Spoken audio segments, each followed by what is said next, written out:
dans un contexte marqué par des difficultés aiguës de mobilisation des ressources, les différentes institutions ont poursuivi l'exécution quotidienne de leurs activités avec des résultats plus que satisfaisants par rapport à la modicité des moyens disponibles.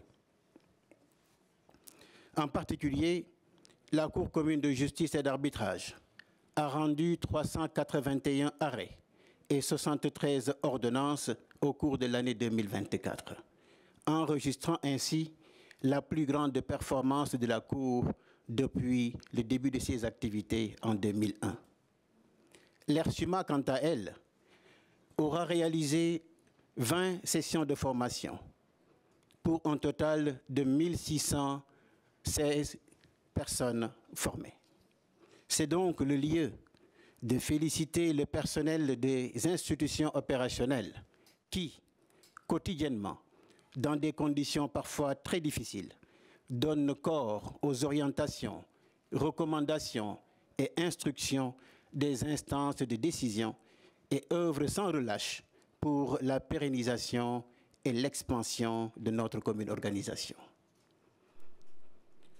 Par-delà des activités ordinaires et quotidiennes des institutions, nous nous sommes spécialement attelés à mettre en œuvre les instructions phares du Conseil des ministres, à savoir travailler à l'amélioration du climat social et reconquérir la confiance des partenaires techniques et financiers.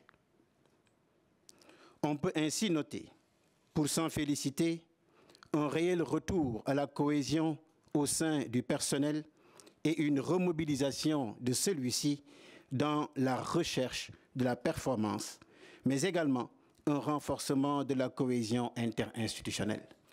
Toujours en accord avec les instructions du Conseil des ministres, nous avons fait des démarches pour reconquérir la confiance des partenaires techniques et financiers. Dans ce cadre, nous avons échangé, nous avons initié des contacts en direction de la Banque mondiale et les échanges sont en cours.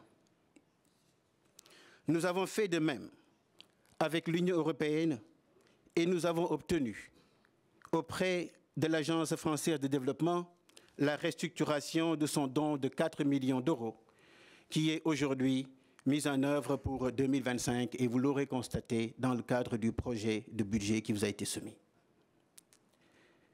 Des contacts sont en cours avec d'autres partenaires potentiels comme la GIZ et la BAD.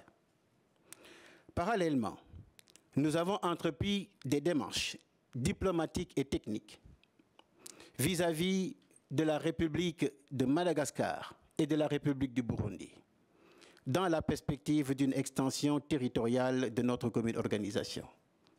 La mise en œuvre de la traduction des textes permettra, nous en sommes convaincus, de soutenir les actions tendant à œuvrer pour l'extension effective du champ géographique de notre organisation.